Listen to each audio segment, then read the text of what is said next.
விஜய்க்கு கூடக்கூடிய கூட்டம் திமுகவை பாடாய்படுத்துகிறது, அவர்களுக்கு தூக்கமற்ற இரவுகளை கொடுத்து கொண்டிருக்கிறது. நிச்சயமாக விஜய் இந்த அரசியலோட இந்த தேர்தலோட மையக்கருவாக விஜய் தான் இருக்கிறார். அவர்கள் விஜய் ஃபேக்டரை பற்றி கதிகலங்கி கிடக்கிறார்கள். விஜய் ஃபேக்டரால் அவர்கள் பெரும் கவலையில் இருக்கிறார்கள் என்பதை நாம் அறிந்து கொள்ளலாம். திமுக இருக்கக்கூடிய பாதிப்பு அவர்கள் அதிகாரத்துக்கு வருவதையே கேள்விக்குறியாகும். 26 எலெக்ஷனோட மையக்கருவாக விஜய் தான் இருக்கப் போகிறார். எனக்கு தெரிஞ்சு நான் கருதுவது, இந்த அளவுக்கு விஜய்க்கு சப்போர்ட் பேஸ் ஏறினதுக்கு ஒரு காரணமாக நான் பார்ப்பது, உதயநிதியை இவ்வளோ அக்ரெசிவாக ஸ்டாலின் புஷ் பண்ணியிருக்கக்கூடாதுன்னு நான் பார்க்குறேன். ஒரு டேர்ம் வெயிட் பண்ணிட்டு 26ல் ஜெயித்த பிறகு அடுத்தடுத்த பதவி உயர்வுகளை அவருக்கு கொடுத்துருக்கலாம். ஸ்டாலின் செய்த தவறு என்று நான் பார்ப்பது அதுதான். விஜய் ஆதரிக்கக்கூடிய பசங்க இருக்காங்களே, அவங்க இதிலேயே இயங்குறாங்க. மற்றவங்கெல்லாம் பாரம்பரிய ஊடகங்கள், தொலைக்காட்சி, அச்சு ஊடகம், பேப்பர், சமூக வலைதளம். ஆனால் அந்த பசங்க, அந்த டீமு இதில் மட்டும்தான் இயங்குறான். இதையே கூட்டம் நடத்துகிறான். அவன் இதில் மட்டும்தான் அவன் ஜீவித்திருக்கான். அப்போ நீங்கள் என்னெல்லாம் அட்டூழியம் பண்ணுறீங்க விஜய்க்கு எதிரானது அவனுக்கு தெரியுது, ஒரு நொடியில் பரவுது. மண்மனம் மாறா சுவைக்கு உதய் கிருஷ்ணா அசல்னே.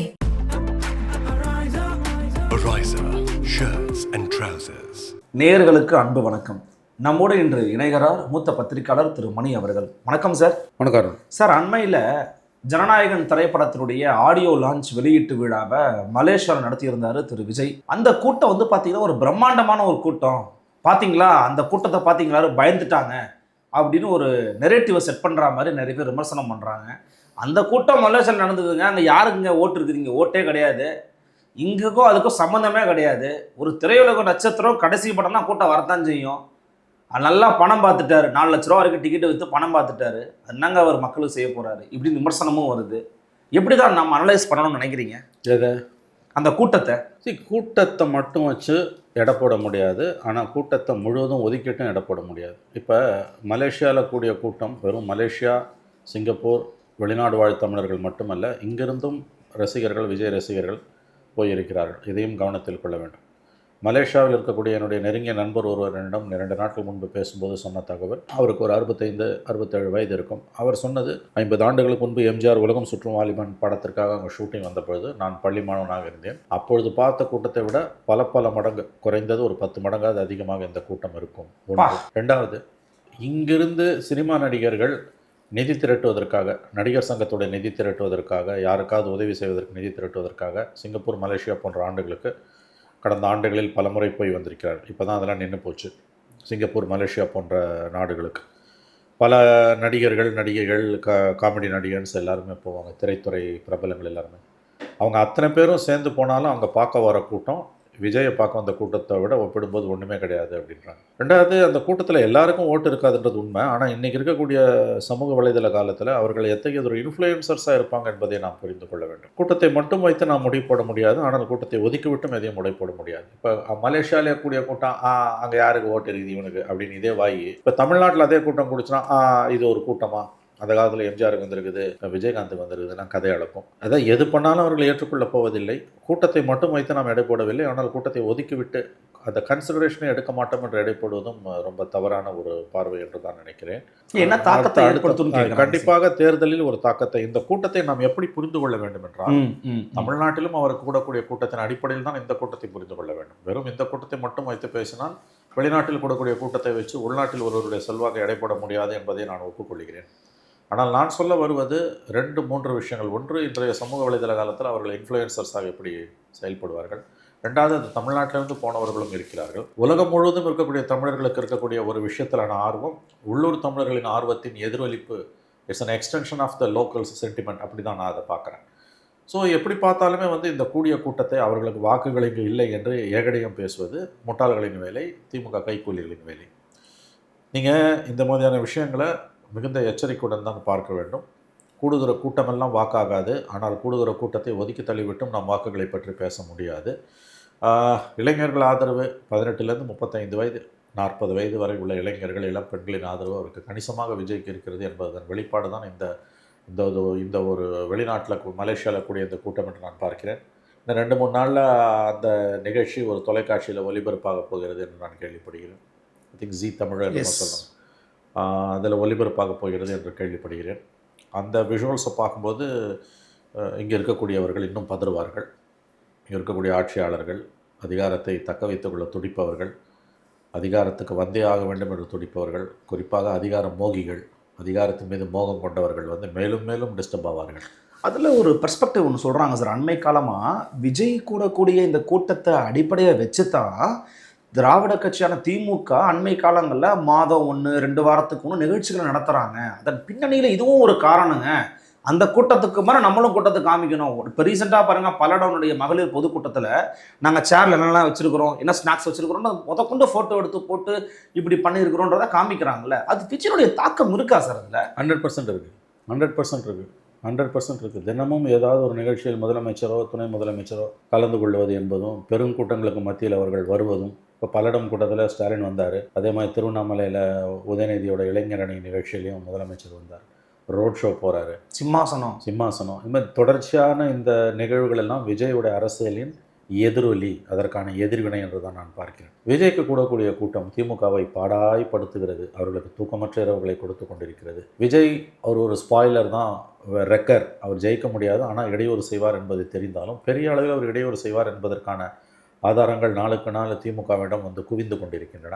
விஜயோடைய வருகைக்கு பிறகுதான் முதலமைச்சர் மற்றும் துணை முதலமைச்சருடைய தினசரி நிகழ்ச்சிகள் பெரிய அளவில் மக்கள் திரள் மத்தியில் நடப்பதான ஒரு தோற்றம் அல்லது அப்படிப்பட்டது ஒரு நிகழ்வு ஏற்பாடு செய்யப்பட்டது என்று நான் புரிந்து கொள்கிறேன். நிச்சயமாக விஜய் இந்த அரசியலோட இந்த தேர்தலோட மையக்கருவாக விஜய் தான் இருக்கிறார். அதில் எந்த சந்தேகமான, அவர் தோக்கலாம் ஜெயிக்கலாம், அவர் தோல்வி அடைந்து போகலாம், நான் மறுக்கல. 5 சீட்டு கூட ஜெயிக்க முடியாமல் கூட தோற்று போகலாம். ஆனால் அவர் ஏற்படுத்தி இருக்கக்கூடிய தாக்கம் என்பது ஒவ்வொரு கட்சியையும், குறிப்பாக 2 திராவிட கட்சிகள் பெரிய கட்சிகளை பாடாப்படுத்துது. நான் சேலஞ்ச் பண்ணி சொல்கிறேன், ஒவ்வொரு மந்திரி, ஒவ்வொரு எம்எல்ஏ, திமுகவில் அதிமுகவில் இருக்க ஒரு எம்எல்ஏ, குறிப்பாக திமுகவில் இருக்க ஒரு எம்எல்ஏ ஒரு மந்திரி கிட்ட தனிப்பட்ட முறையில் நீங்கள் உரையாடும் பொழுது அவர்கள் விஜய் ஃபேக்டரை பற்றி கதிகலங்கி கிடக்கிறார்கள். விஜய் ஃபேக்டரால் அவர்கள் பெரும் கவலையில் இருக்கிறார்கள் என்பதை நாம் அறிந்து கொள்ளலாம். ஏன்னா இளைஞர்கள் வாக்குகள், பெண்கள் வாக்குகள் அப் டு 35 to 40 இயர்ஸ் வரைக்கும் இருக்கக்கூடிய வாக்குகள் அவங்களுக்கு கணிசமான அளவு விஜய்க்கு போகுது. அவருக்கு பேகேஜ் இல்லை. திமுக அதிமுக மாதிரி பேகேஜ் இல்லை. அவர் ஜெயிச்சிருவார், ஆட்சி அமைப்பார்லாம் நான் சொல்லலை. ஆனால் கணிசமான அளவு வாக்குகளை அவர் சிதறடிப்பதால் பாதிப்பு திமுக அதிமுக என்று நாம் இப்பொழுது பட்டிமன்றம் நடத்தி கொண்டிருக்கிறோம். ஆனால் 2 பேருக்குமே பாதிப்பு. அதில் அதிமுக பாதிப்பு இருந்தால் பெருசாக ஒன்றும் கவலை கிடையாது, ஆல்ரெடி எதிர்கட்சி. திமுக இருக்கக்கூடிய பாதிப்பு அவர்கள் அதிகாரத்துக்கு வருவதையே கேள்விக்குறியாக்கும். ஆகவே விஜய் ஃபேக்டரால் நாம் அதிகமாக கவனம் செலுத்த வேண்டியது பார்வையாளர்களாக, பத்திரிகையாளர்களாக, அரசியல் விமர்சகர்களாக. நமக்கு எந்த அஜெண்டாவும் கிடையாது. நடப்பதை மக்களுக்கு ரிப்போர்ட் பண்ணுறதும், அதை எந்த கோணத்தில் புரிந்து கொள்வது என்று மக்களுக்கு நம்முடைய பார்வையை முன்வைப்பதும் தவிர வேறு எந்த அஜெண்டாவும் எனக்கு கிடையாது. உண்மையை நான் பிரதிபலிப்பேன். என்னுடைய விருப்பு வெறுப்பு எதுவாக இருந்தாலும் ஒரு நாளும் நான் பொய் சொல்ல மாட்டேன், மக்களுக்கு எதிராக பேச மாட்டேன். விஜயோட வருகை திமுக அதிமுக கலக்கத்தை ஏற்படுத்தியிருக்கு. விஜயால் ஜெயிச்சு முதல் தேர்தலில் வெற்றி பெற்ற ஆட்சி அமைக்க முடியும் நான் சத்தியமாக சொல்லலை. பட் அவர் ஏற்படுத்தக்கூடிய தாக்கம் திமுக அதிமுக 2 பேரோட வெற்றியையும் கடுமையாக பாதிக்கும் என்று தான் நான் கணிக்கிறேன். இதில் கடந்த முறை திமுக நீங்கள் பார்த்தீங்கன்னா 10 வருஷம் ஆன்டி இன்கம்பன்சி, ஜெயலலிதா செத்துட்டாங்க, மகா அலையன்ஸ் வச்சு 130 சீட்டு தான் ஜெயிக்க முடியும். அப்போ 2வது முறை எலெக்ஷனுக்கு போகும்போது திமுக மக்கள் பாஞ்சு ஓட்டு போடுவாங்க என்று எதிர்பார்ப்பது பேதமை. நலத்திட்ட உதவிகள் நிரம்ப செயல்படுத்தப்பட்டிருக்கின்றன. பெண்கள், இளைஞர்கள், பள்ளி குழந்தைகள் தொடர்பாக நான் மறுக்கவில்லை. எதிர்க்கட்சிகள் சிதறி கிடைக்கின்றன. இவையெல்லாம் திமுகக்கான அட்வான்டேஜ். பட் 5 ஆண்டுகள் கழித்து போகும்பொழுது நிச்சயமாக ஒரு ஆன்டி இன்கம்பன்சி இருக்கத்தான் செய்யும். இப்பொழுதே அதற்கான அறிகுறிகளை நாம் பார்க்கலாம். கடந்த 2 வாரங்களாக பத்திரிகைகள், குறிப்பாக தினமலர் மாதிரியான பத்திரிகைகள் எடுத்தால் முதல் 2 பக்கங்களை பார்த்தாலே சமூகத்தின் பல தரப்பினர் இன்றைக்கு தெருக்களில் இறங்கி போராடி கொண்டிருக்கிறார். நேற்று கலைஞருடைய சமாதியில் போராட்டம் சார். கலைஞர் சமாதியில் போராட்டம், அண்ணா அறிவாலய வாசல் வரைக்கும் வந்துட்டாங்க. ஆகவே இந்த மாதிரியான ஒரு சூழல், கடும் கொந்தளிப்பு இன்றைக்கு சமூகத்தில் நிலவுது. ஆன்டி இன்கம்பன்சி கடுமையாக இருக்குது. ஆகவே இதை வைத்து பார்க்கும்பொழுது விஜய் ஃபேக்டரை நாம் ஒதுக்கி தள்ள முடியாது. இப்போ 26 எலெக்ஷனோட மையக்கருவாக விஜய் தான் இருக்க போகிறார். அது அப்படி தான் பார்க்க. அது ஒரு டவுட்டு சார். நீங்கள் எப்பயுமே இப்போ நீங்கள் சொல்லும்போது திமுக அதிமுகன்றது தான் எல்லாருக்குமே பாதிப்பு இருக்குப்பான்னு தான் சொல்கிறீங்க. பட் டிஎம்கே பற்றி சொல்லும்போது டிஎம் கூட கோர் ஓட் பேங்கை உடைக்கிறாருன்னு நீங்கள் பதிவு பண்ண தான் நான் பார்க்க முடிகிறது. அந்த இடத்துக்கு எப்படி சார் வரீங்க? அது ஹவு கேன் யூ ஜட்ஜ்?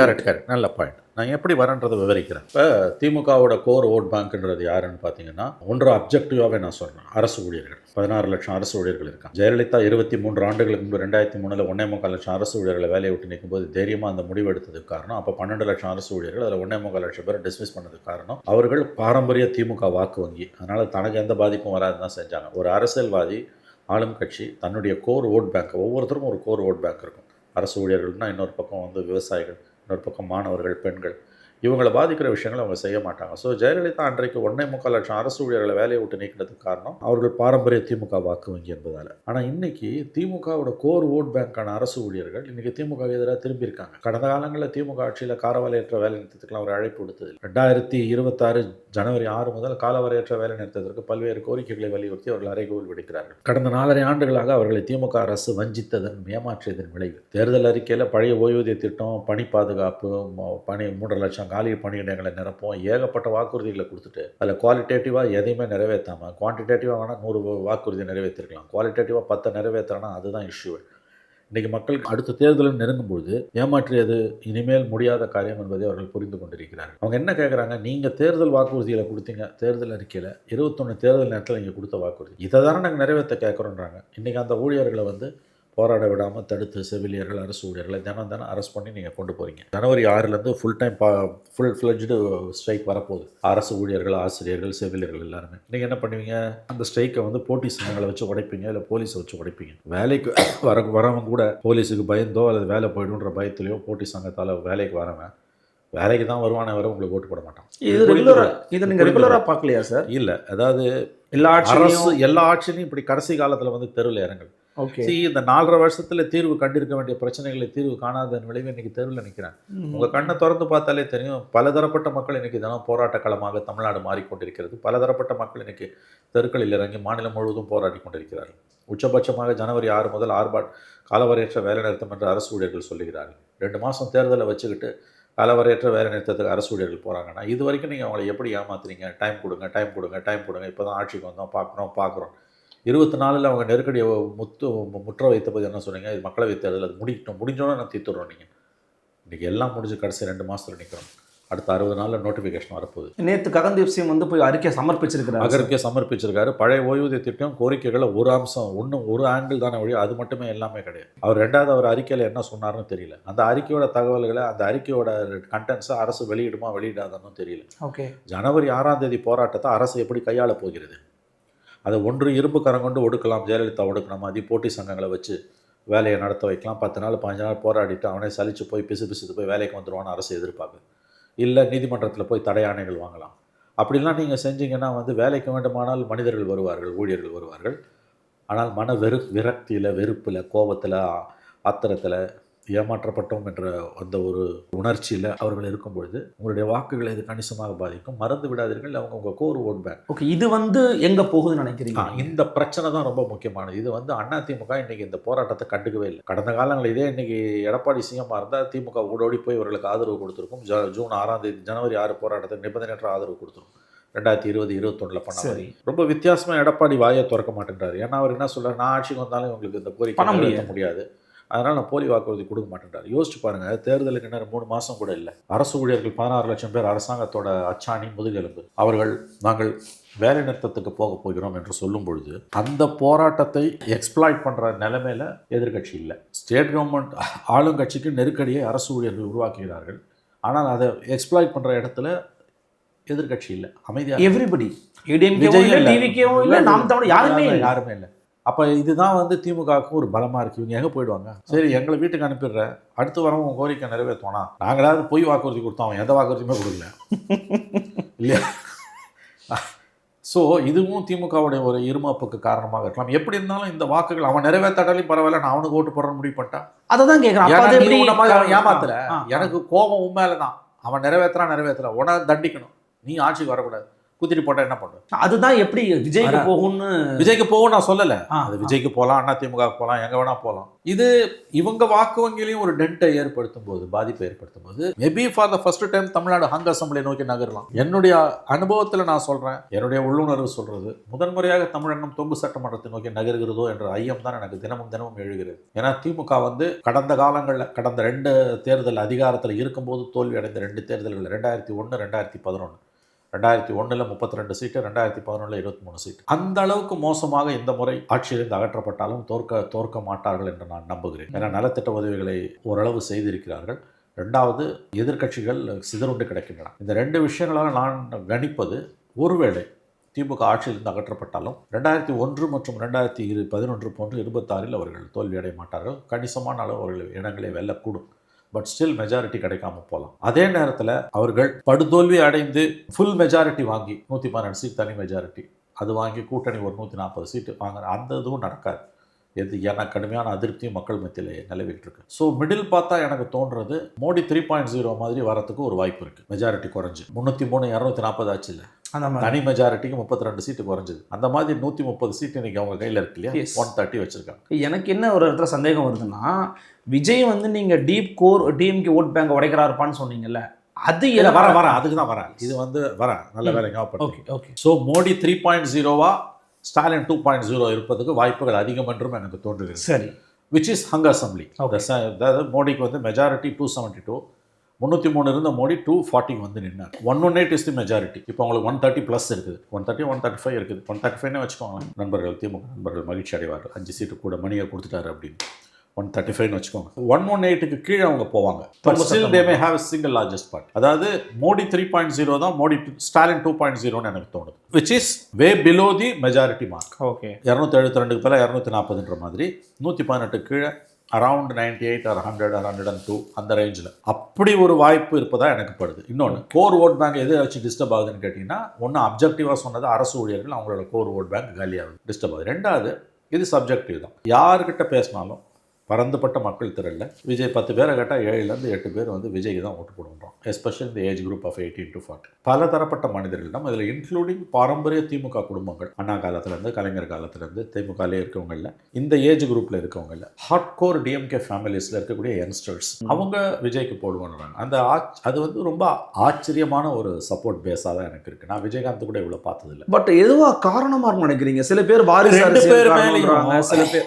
ரெண்டு பேர் மேலேயும் ஒரு கோவம் இருக்குது. திமுக மேலே இருக்க கோவத்துக்கு ஊழல் ஒரு பக்கம்னா, வாரிசு அரசியலை ரொம்ப வெளிப்படையாக அவங்க பண்ணது ஒரு காரணம். இது எனக்கு தெரிஞ்சு நான் கருதுவது, இந்த அளவுக்கு விஜய்க்கு சப்போர்ட் பேஸ் ஏறினதுக்கு ஒரு காரணமாக நான் பார்ப்பது, உதயநிதியை வந்து இவ்வளோ அக்ரெசிவாக ஸ்டாலின் புஷ் பண்ணியிருக்க கூடாதுன்னு நான் பார்க்குறேன். எம்எல்ஏவாக கொண்டு வந்தார், நல்லது, மகிழ்ச்சி. ஒரு டேர்ம் வெயிட் பண்ணிட்டு 26ல் ஜெயிச்ச பிறகு அடுத்தடுத்த பதவி உயர்வுகளை அவருக்கு கொடுத்துருக்கலாம். ஸ்டாலின் செய்த தவறு என்று நான் பார்ப்பது அதுதான். இந்த கவர்மெண்ட்டில் வந்து நிறைய நல்லதும் நடந்திருக்குங்க. டு பி ஃபேர், எவ்வளோ நல்லதை பண்ணியிருக்காங்க நான் மறுக்கல. அந்த மகளிர் அது ரொம்ப நாள் நீடிக்க முடியாது, 1000 ரூபாய்னாலும் அது கீழே போய் சேர்ந்துருக்கு. விடியல் பயணம் ஒன்று, நான் முதல்வன் செய்யணும், பள்ளி குழந்தைகளுக்கான காலை சுற்றுண்டி, இதெல்லாம் பண்ணியிருக்காங்க. நம்ம வந்து எல்லாத்தையுமே வந்து அவங்க எதுவுமே பண்ணலன்னா நம்ம சொல்கிறது வந்து தப்பானது, அப்படி நான் சொல்லலை. ஆனால் எங்கெல்லாம் கோட்டை விட்டாங்கன்னா வந்து கரப்ஷன் ஒரு பெரிய இஷ்யூ அந்த கவர்மெண்ட்டில் மாறி இருக்குங்க. மிகப்பெரிய அளவில் கரப்ஷன் ஒரு பெரிய இஷ்யூ மாதிரி இருக்குது. 91-96 ஜெயலலிதா பீரியடுக்கு ஈக்குவலாக அதோட அதிகமாக கரப்ஷன் வந்திருக்கு ஒரு இஷ்யூ. ரெண்டாவது முக்கியமான இஷ்யூ வந்து வாரிசு அரசியல்னும் பொழுது வந்து உதயநிதி ஸ்டாலின் அவர்களை வந்து ரொம்ப வெளிப்படையாக இவ்வளோ தூரம் சக்குன்னு மேலே கொண்டு வந்தது வந்து இன்றைக்கி விஜய்க்கான ஆதரவு கூடுவதற்கு ஒரு காரணம் நான் பார்க்குறேன். அதாவது இது அஃப்கோர்ஸ் பார்ட்டியே ஃபுல் ஆஃப் டைனாஸ்டிக் பார்ட்டி. எல்லாருமே வந்து மந்திரி புள்ள எம்பியாக இருக்காங்க, இல்லை எம்பி புள்ள மந்திரியாக இருக்காங்க. இப்போ எம்எல்ஏவாக இருக்காங்கன்னா மாவட்ட செயலாளர் புள்ள, இல்லை எம்எல்ஏ புள்ள தான் மாவட்ட செயலாளர். ஸோ இது யூனிவர்சலாக இருந்தாலும் உதயநிதி ஸ்டாலினுக்கு கொடுத்த முக்கியத்துவம் கடகடன்னு மேலே கொண்டு வந்தது. அவர் வந்து 2019 சன் டிவி பேட்டியில் சன் டிவி குணசேகரனுக்கு கொடுத்த பேட்டியில் ஸ்டாலின் என்ன சொன்னார்? ஆடியன்ஸ் கேள்வி கேட்கும்போது, என் வீட்டிலேருந்து யாரும் வரமாட்டாங்க, மருமகனோ யாரும் வரமாட்டாங்கன்னு அவர் வாயால் சொன்னார். சொல்லி 6 மாதத்துக்குள்ளே மகனை எம்எல்ஏ ஆக்குனாங்க, மந்திரி ஆக்குனாங்க, துணை முதலமைச்சர். இது வந்து இன்னைக்கு விஜய்க்கான செல்வாக்கு கூடுவதற்கு இது ஒரு additional one of the reasons. ஆனால் கொஞ்சம் எனக்கு என்ன தோணுதுன்னா, கலைஞர் வந்து ஸ்டாலினை கொண்டு வந்தது வந்து ஒரு கிராஜுவலாக கொண்டு வந்தார். நீங்கள் அவ்வளோ நாள் ஒரு 30 வருஷமாக வெயிட் பண்ணணும் உதயன்னு கூட நான் சொல்லலை. அதான் கேட்க வந்தேன் நான். ஜென்ரேஷன் சேஞ்ச் ஆகுது சார். அது இவ்வளோ அது இன்னைக்கு உங்களுக்கு எதிராக திரும்பி இருக்கு. ஸ்டாலின் வந்தப்போ அக்செப்ட் பண்ணிட்டாங்க. அதுவும் கலைஞர் வந்து உயிரை கையில் பிடிச்சிக்கிட்டு டெத் பெட்டில் இருந்தப்போ கூட வந்து அவர் தான் தலைவர், செயல் தலைவர் தான் ஸ்டாலின். கலைஞர் மரணத்துக்கு பிறகு அந்த டிரான்ஸ்ஃபர்மேஷன் ரொம்ப ஸ்மூத்தாக இருந்தது காரணம் எல்லாரும் மனதளவில் தயாராகிட்டாங்க. இன்னொன்று எல்லாருமே ஏங்க ஸ்டாலினுக்கு ஒரு வாய்ப்பு கொடுக்கலாமே, பாவங்க இவ்வளோ நாள் கஷ்டப்பட்டுருக்கா அப்படின்னு எல்லார் வாயிலுமே வந்தது. பட் உதய விஷயத்தில் அது வரலையே. எனக்கு என்னன்னா, அவங்க ஒரு 5 இயர்ஸ் உதய வந்து ஒரு எம்எல்ஏவாக வச்சுட்டு ட்ரெயின் பண்ணி அது லோக்கல் பாடியில் எதுலையா இவரை மேயராக ட்ரெயின் பண்ண மாதிரி அவருக்கு ஏதாவது ஒரு குழு சிறு சேமிப்பு குழு தலைவர் போடுவாங்க அந்த மாதிரி, அல்லது வந்து ஸ்போர்ட்ஸ் டெவலப்மெண்ட் அத்தாரிட்டியில் ஒரு ட்ரெயின் பண்ணி அந்த மாதிரி ஏதாவது ஒரு மந்திரி பதவி இல்லாத ஒரு விஷயத்தில் ஒரு 5 இயர்ஸ் ஒரு அப்ரண்டிஸ்ஷிப் மாதிரி வச்சுட்டு அது வந்து மக்களும் மனங்கள் வந்து தயாராகும்.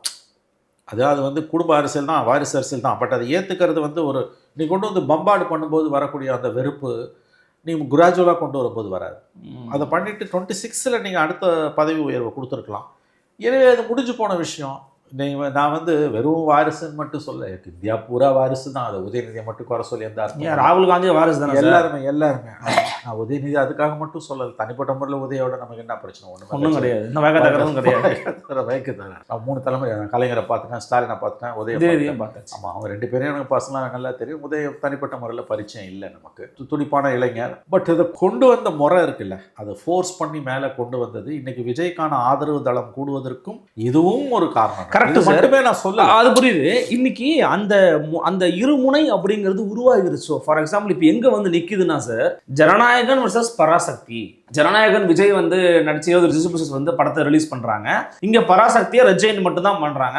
போடுறா இணையா போடுறா அப்படின்னு இறக்குறாங்க. அப்படின்னா அந்த எல்லை வரைக்கும் எந்த இடத்துலயும் விஜய் விட்டுறக்கூடாது அப்படிங்கிற எல்லை வரைக்கும் இது போகுதுன்னு பார்க்கணுமா, இல்ல சினிமா ரீதியா வணிக ரீதியா பார்க்கணும்? இல்ல, இது வணிக ரீதியா மட்டும் பார்க்க முடியாது. நான் கேட்கறேங்க, வள்ளுவர் கோட்டத்தை இது வரைக்கும் ஏதாவது ஒரு சினிமா ப்ரொமோஷனுக்காக கொடுத்துருக்காங்களா? தீம் ஒன்னா இருக்கு சார். பராசக்தி கலைஞர் கருணாநிதி எழுதின மெரிட் ஸ்கூல்ல போவாத, அது ஒரு சினிமா. ஒரு சினிமாவை நம்ம பார்ப்போம். இது வரைக்கும் ஏதாவது ஒரு திரைப்படத்தோட ப்ரமோஷனுக்கு வள்ளுவர் கோட்டை அவங்க காசே கொடுத்தாங்கன்னு வச்சுப்போம். ஒரு சினிமா ப்ரமோஷனுக்கு நீங்க வள்ளுவர் கோட்டத்தை கொடுத்துருக்கீங்களா? அப்ப அங்க அதிகார துஷ்பிரயோகம் வருது இல்லை?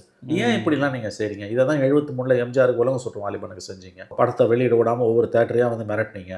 எல்லா விதமான அடக்குமுறையும் ஏவி விடப்பட்டது. கடைசியில் வந்து படமும் வெற்றி அடைஞ்சது. அதுக்கடுத்த 3 வருஷத்துல 4 வருஷத்துல எம்ஜிஆர் முதலமைச்சராகவும் வந்தார். சாவர வரைக்கும் முதலமைச்சர் வரைக்கும் அவர் உயிரிழந்த வரைக்கும் திமுகவால் கலைஞர் பண்ண தப்பு கிட்டே போக முடியல. இன்னைக்கு அதே தப்பை தானே திரும்ப பண்ணுறீங்க. ஜனநாயகன்றது ஒரு திரைப்படம், பராசக்தின்றது ஒரு திரைப்படம். ஆமாம், லெவல் பிளேயிங் ஃபீல்டு கொடுங்க. மக்கள் பார்க்குறவன் எதை வேணா பார்க்குறோம், பார்த்துட்டு போட்டோம். அக்ரெசிவாக போய் வந்து இன்ஃபேக்ட் நான் கேள்வி எனக்கு சினிமா பற்றி தெரியாது. ஓகே, நான் சொல்கிறேன், பராசக்தி வந்து சென்சார் போர்டில் மாட்டிருக்குன்றாங்க. நிறைய வசனங்கள் சிக்கலாக அப்பல மேலே வந்து அப்பீலுக்கு போயிருக்காங்க, இந்திய எஜுகேஷன்றதுனால. ஆமாம், அது என்ன இஷ்யூ நமக்கு தெரியல.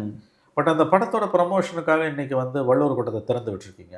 இது வந்து நான் கேட்குறேன், எந்த விதத்தில் நியாயம்? இது வரைக்கும் ஏதாவது ஒரு சினிமாவுக்கு நான் கேட்குறேன், 75ல் கலைஞர் கட்டி இந்திரா காந்தி தான் அதை திறந்து வச்சாங்க. அந்த மாபெரும் ஒரு கலைப்படைப்பை தமிழ்நாட்டுக்கு கொடுத்தது கலைஞர் கருணாநிதி தான். வள்ளுவர் கோட்டை இட்ஸ் ரிமார்க்கபிள் ஒன், அதில் சந்தேகம் இல்லை. ஒரு மாபெரும் கட்டடக்கலைக்கான சான்று. ஏதாவது ஒரு திரைப்படத்துக்கோட ப்ரமோஷனுக்கு, அதுவும் வந்து உங்களுடைய அரசியல் எதிரியாக இருக்க ஒரு நடித்து வெளியில் வர ஒரு கடைசி படம் வெளியான அதே தினத்தில் அதே டைமில் கொஞ்சம் ப்ரீபோன் பண்ணினாலும் முன்னாலே அதே டைமில் கிட்டத்தட்ட அந்த படத்துக்கு நீங்கள் வந்து அப்போ விஜய்க்கு எதிராக தானே அரசு எந்திரத்தையை பயன்படுத்துறீங்கன்ற குற்றச்சாட்டு எழுவது இயல்பானது தான். அந்த குற்றச்சாட்டு எழுவும் இல்லை இப்போ அவங்க என்ன சொல்கிறாங்க, யார் படம் கேட்டாலும் கொடுத்தாலும் கொடுப்பது கதை அழைக்கிறீங்க. நியூ விஷயங்க, புதிய விஷயம் நான் தொடங்குறோம். நாளைக்கு நீ படம் நான் உனக்கு தரேன். அதுதான் வந்து நியாயம். இப்போ இதை எவனாவது நம்புவானோ? நீங்கள் நம்புறீங்களா? இந்த மக்களை ஏமாத்துறதும் ஒரு அளவு இருக்குல்ல. சரி, சிவகார்த்திகேயனை வச்சு ஒரு படம் எடுத்து விஜய்க்கு காம்படிட்டிவாக கொண்டு வரீங்க, அதெல்லாம் செய்யுங்க, அவங்க உரிமை. அரசு எந்திரத்தை ஏன் பயன்படுத்துறீங்க? வள்ளுவர் கோட்டன்றது அரசு கட்டடம். காசு கொடுத்தா எல்லாருக்கும் நீங்கள் கொடுத்துருவீங்களா? ஒரு மீட்டிங் நடத்துறதுக்கு விஜய் தண்ணி குடிக்கிறார். நான் கேட்குறேங்க, ஒரு விஜய் புத்தக வெளியீட்டு விழாக வள்ளுவர் கோட்டத்தில் விஜய் வராருன்னு சொல்லுங்கள், நீங்கள் போய் கேளுங்க, பர்மிஷன் கொடுக்கறதுக்கு நீங்கள் தண்ணி குடிப்பீங்க. அப்போ ஒரு சினிமாவோட ப்ரொமோஷனுக்கு 15 நாள் முன்னாலேயே நீங்கள் அந்த வள்ளுவர் கோட்டத்தை திறந்து விடுறீங்க. இப்போ இதெல்லாம் வந்து வாக்கு வங்கி எப்படி குறையுதுன்னு நீங்கள்ல, கோர் ஓட் பேங்க் டிஸ்டர்ப், இதெல்லாம் தான் காரணம். சராசரி இளைஞனுக்கு கோவம் வருங்க. இதெல்லாம் கவனிக்கிறாங்கன்றீங்க? எல்லாரும் கவனிக்கிறாங்க. ஏங்க இன்னைக்கு எல்லாருக்கும் எல்லாம் தெரியுங்க. தோங்க கையளவு உலகங்க. இப்போ வந்து இதை பண்ணியிருக்காங்கன்றது அந்த பசங்க, விஜய் ஆதரிக்கக்கூடிய பசங்க இருக்காங்களே, அவங்க இதுலேயே இயங்குறாங்க. மற்றவங்கெல்லாம் வந்து பாரம்பரிய ஊடகங்கள், தொலைக்காட்சி, அச்சு ஊடகம், பேப்பர், சமூக வலைதளம். ஆனால் அந்த பசங்க, அந்த டீமு இதில் மட்டும்தான் இயங்குறான். இதையே கொடுத்து நடத்துகிறான். அவன் இதில் மட்டும்தான் அவன் ஜீவித்திருக்கான். அப்போ நீங்கள் என்னெல்லாம் அட்டுழியம் பண்ணுறீங்க விஜய்க்கு எதிரானது அவனுக்கு தெரியுது. ஒரு நொடியில் பரவுது, கையில் போய் சேர்ந்துருது. இப்போ இதெல்லாம் உங்கள் வாக்கு வங்கியை செதறடிக்குது. விஜய்க்கு போடலாமா வேணாமான்ற டைலமால் இருக்கவனை கூட தொலைக்காட்சியில் பேசக்கூடிய சில நண்பர்களோட பேச்சுக்களும் இந்த மாதிரியான சம்பவங்களும் நீங்களே அந்த பக்கம் தள்ளி விட்டுறீங்க. அதனால நான் என்ன சொல்ல வரேன்னு கேட்டீங்கன்னா, பொலிட்டிக்கல் ப்ராக்ஸி வார் மாதிரி பார்க்குறீங்களா? 100% அது என்ன சந்தேகம். கோர் ஓட் பேங்க் ஏன் டிஸ்டர்ப் ஆகுதுன்றது தான் உங்கள் கேள்வி. அதுக்கு அதுக்குள்ள பதில்ன்றது அரசு ஊழியர்கள் டிஸ்டர்ப்டு, பொதுஜனம், திருவாளர் பொதுஜனம், திமுகவோட பாரம்பரிய குடும்பங்கள்ல இருக்கக்கூடிய இளைஞர்கள், அடுத்த ஜென்ரேஷனை பற்றி திமுகவுக்கு பெரிய அளவில் வந்து புரிதல் இல்லைன்னு நான் நினைக்கிறேன். ஏன்னா அண்ணா திமுக 2 பேருக்குமே இல்லை. அது இருந்துன்னா இந்த தப்பெல்லாம் நீங்கள் பண்ண மாட்டீங்க. இனி ஒரு ஓன் இன்ட்ரெஸ்ட் நான் சொல்கிறேன், திமுக நண்பர்களுக்கு சொல்ல வருது. நீங்கள் உதய கொண்டு வாங்க. நான் அது இன்னும் எல்லாருமே தான் வாரிசை தான் கொண்டு வரான், இது சொன்ன மாதிரி யார் பண்ணல, நீங்கள் மட்டும் உங்களை மட்டும் கேட்குறது தப்பு, அகிலேஷ் யாதவ் வரலையா, அன்புமணி வரலையா, அப்படி சொல்லலைன்றான். ஆனால் இன்னைக்கு இருக்கக்கூடிய இந்த சுச்சுவேஷனில் கொஞ்சம் அதை இன்னும் ஒரு புத்தாலித்தனமாக, இன்னும் கொஞ்சம் சாமர்த்தியமாக, இன்னொரு ஓன் இன்ட்ரெஸ்ட் அது செஞ்சுருக்கலாமே. அதை கோட்டை விட்டுட்டு நீங்கள் நிற்கிறீங்க. யானை தலையில் மண்ணள்ளி போட்டுக்கிட்ட கதைன்றதான் என்னுடைய பாயிண்ட். ஆனால் இன்றைக்கி எது சொன்னாலும் எடுக்கிற நிலைமையில் அவங்க இல்லைங்க. அவங்க ஒரு மாதிரி ரேம்பேஜ்னுவாங்க, அந்த மாதிரி வந்து ஒரு என்ன வேணால் பண்ணுவோம், விஜய் வரக்கூடாதுன்ற முடிவுக்கு போகிறாங்க. மறந்துடாதீங்க, 30 வருடங்களுக்கு முன்பு சோ ராமசாமி மறைந்த பத்திரிகையாளரோட கேள்வி பதில் தான் திமுகவின் எதிர்ப்பு எவர் ஒருவரையும் வளர்க்கும்னார் அவர். எம்ஜிஆரை வளர்த்தது, ஜெயலலிதா வளர்த்தது, இன்றைக்கி விஜயை வளர்த்து கொண்டிருக்கிறது. திமுக நண்பர்கள் தான் முடிவு செய்ய வேண்டும். பொறுத்தது பார்க்கலாம் சார். பல விதமான கருத்துக்களை பகிர்ந்தீங்க, மிக்க நன்றி. நன்றி சார். மண்மனம் மாறா சுவைக்கு உதய் கிருஷ்ணா அசல் நெய். Ariza, shirts and trousers.